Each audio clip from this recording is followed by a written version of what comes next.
how to swim.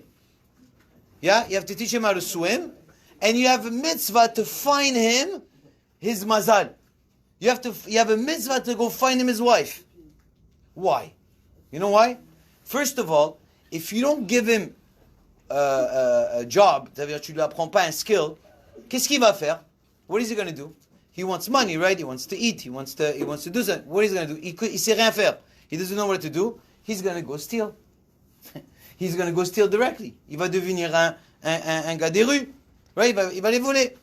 Deuxièmement, si tu l'apprends pas à nager, si un jour il se trouve dans l'eau, il peut drown et il va mourir. Troisièmement, si il n'a pas de femme, il n'est pas complet.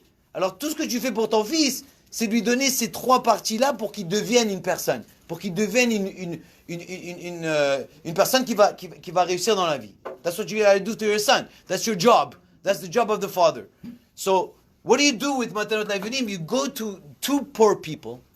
Tu vas chez deux personnes, deux pauvres. Tu lui dis, regarde bien, je vais te donner de l'argent, ou je vais te donner même à manger, pour que tu puisses faire les mitzvot de Purim, les 4 mitzvot. Parce que je veux que tu arranges ta vie. I want you to fix it. You bring him home. You give him to eat. You give him money. What do you do with that person? You know what you're doing? You're making him live. Tu es en train de lui donner ces chemins qu'il a besoin. Alors c'est ça, comme ça que tu arranges la paresse. Parce qu'une personne qui est pauvre, la vérité, la plupart des gens qui sont pauvres, à part que ça a été décrété par Hachem qu'il est pauvre, parce qu'il y a des gens qui sont pauvres dans la vie. El malasot. Comme ça ils sont nés, comme ça ils vont être. Il y a des gens qui sont riches. Ouais, on est riches, right? Dans des familles nobles et tout ça. Mais il y a des gens qui sont devenus pauvres. Et si tu demandes à la personne pourquoi il est devenu pauvre, c'est ce qu'il te dit. Il te dit parce que j'étais paresseux. Moi, je connais un gars, il n'a même pas besoin de travailler, le mec. Le mec, il a des magasins, bro. Je sais pas combien en Israël. C'est un top, right? He has all the money in the world. Every day, he goes to work. He's there before. Avant les ouvriers, il est là-bas. Why? I gotta work, man. I gotta make it happen. I gotta make it happen. Pas parce qu'il aime l'argent. C'est parce que c'est ça qui le fait vivre. Right? So he has that passion of going, because he knows that if he sits down and he doesn't do anything, he's gonna lose. Il va perdre son envie, il va même dépenser son argent à tort et à travers, il peut tout perdre. Combien de gens vous avez entendu qui étaient des millionnaires et aujourd'hui ils n'ont plus rien? Why? Parce que ces gens ils ne veulent pas travailler, c'est des paresseux. La paresse c'est la pire. Ça veut dire la pire de tous, ok? La pire de tous c'est celui-là. C'est le Esh. Okay? C'est le Kaas. La plupart de nos Averot, les Averot qu'on a, d'où elles viennent, c'est quoi la source des Avera? C'est ton Kaas. C'est quand quelqu'un il s'énerve, tu sais ce qu'il dit? Il dit, quand il s'énerve avec quelqu'un, après il regrette. Il va chez l'autre personne. Tu sais ce qu'il lui dit? Il lui dit, I'm sorry, mais la vérité, j'étais hors de moi. It wasn't me. It wasn't you. It's not you. When you get mad, that's not the real you. And tu te regardes dans la figure, tu te dis, my God, look at my face. Look how I look, comment je me sens. That's not you, c'est parce que tu t'es laissé avoir. By doing these 4 mitzvot, guys, right, you're fixing all of that. You're fixing them. You understand? Purim, c'est quelque chose de très élevé. And if you work on it, and you try, and this is the work of a whole lifetime. Tu peux pas arranger ça un jour au lendemain. Et le Rav Moshe Feinstein, c'était le Rav de New York, on lui avait dit combien de temps ça prend pour arranger une mida, un mauvais trait de caractère, une. Et ça prend 40 ans. Il dit comment tu as fait? Il dit moi j'ai arrangé, je m'énerve plus.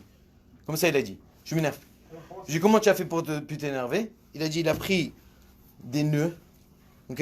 Il a pris des lacets, il a mis un nœud avec un autre nœud, il a fait une boule de nerf. J'ai un boule de nœud, ok? Un boule de nœud, ok? Et chaque fois qu'il devait s'énerver, chaque fois qu'il y avait quelque chose qui l'allait énerver, il venait, il prenait cette boule, et il faisait comme ça. Tu sais, quand tu essaies d'enlever un nœud et tu n'arrives pas à enlever le nœud, ça t'énerve. Hein. Alors, au lieu de s'énerver sur la personne, à qui il s'énervait? Sur le nœud. Ouais, comme vous êtes en train d'essayer d'enlever. Il a dit, il a travaillé pendant 40 ans pour enlever une mauvaise mida. Ouais. Mais comment ça se fait que someone that is not religious could become religious overnight?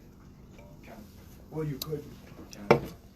Usually when a person does that, when he goes up one shot, automatically, normalement, okay, sauf si c'est un grand sadique et que ses grands-parents, les arrière-grands-parents, c'était Baba Saleh, ils ont pris pour lui, but usually he's going to go back down directly. Okay, let's say it's not overnight, but it's not going to take 40 years for me to be... No, to become religious has nothing to do. Tu peux être religieux, mon frère. Tu peux être un gars qui fait les tfilotes 3 fois par jour. Tu mets tes défilines, tu mets tes décides, tu es marié, tu fais tous les mitzvot que tu veux, right? Mais you're going to get mad, man. Trust me, you're going to get married, you're going to get mad. You're going to have kids, you're going to get mad. You're going to go to work, you're going to go to work. Ça va pas marcher avec des tu vas t'énerver. And it's part of us. But how do I work on it, right? How do I work on it? What can I do to stop being like that? Ouais. Quand tu as dit ça prend 40 ans pour Ouais, éliminer. éliminer un, ouais. Alors comment ça se fait que si tu fais une mitzvah, ça élimine toutes tes... Averot? Ah, c'est l'action n'a rien à voir. It's a good question. It's true. The Rambam says like this. Says that when you do one mitzvah and you do tshuva on it, meaning that you do a mitzvah and you stop doing the avera, right? And you're not going to do it anymore. So that mitzvah that you're doing is eliminating a lot of your averot, right? And if you did an avera, but you're not doing it anymore, it becomes a mitzvah. Okay? That's in the action. Yes, it's in the action. Si l'action change, automatiquement, la personne va changer. Mais l'intérieur d'une personne, le mind d'une personne, le kaas, les traits de caractère avec quoi il est né, it takes a lot of time to change. Va chez un... Moi, j'avais mon grand-père, Allah Shalom, il est mort à l'âge de 96 ans. Ok? Et, écoute ça. Et une fois, je me rappelle, je revenais de la yeshiva et je le voyais faire le kous d'atay. C'est le thé à la menthe, Shabbat. Alors, il y a une halakha que tu ne peux pas verser de l'eau chaude directement de la bouilloire, directement sur le nana. Pourquoi? Parce que la pression que tu vas mettre quand tu vas mettre l'eau chaude sur la feuille, elle est tellement fine, elle est légère qu'elle va bouillir avec le fait que tu l'as versé dedans. Donc comment tu dois faire un thé? Si tu veux prendre le nana, tu dois prendre de l'eau, tu as l'eau de la bouilloire, tu as un verre, tu mets dans le verre, ensuite tu le mets dans un autre verre, et ensuite tu prends le nana et tu la poses dessus. Tu ne peux pas mettre de l'eau brûlante directement dessus parce que tu vas bouillir pendant le Shabbat et tu n'as pas le droit. Va dire ça à un grand-père, ok, que toute sa vie il a fait. Yeah, you can't change a person day or the other, but you could teach him. Tu vois, tu lui apprends, tu dis papy, tu sais comme ça va, ça va. Au Maroc, il faisait comme ça. Okay. Like, it's very hard to change. C'est comme une personne, tu vas dire à une personne, fais ton lit. Ouais? C'est qui fait son lit ici aujourd'hui? Personne. You know why? Because you have the maid that's going to do it. Your mom's going to do it. Qui prend maintenant son assiette après avoir mangé, qui va l'amener? Hein? Steven, si tu vas prendre ton assiette, tu as fini de manger, elle t'a fait les boulettes et tout ça, tu arrives, tu prends ton assiette et tu vas, papa, maman, je vais faire un peu la vaisselle, hein. But that's midot. See what I'm saying? That's the way of acting that you have to change. All right. So I'll see you guys soon.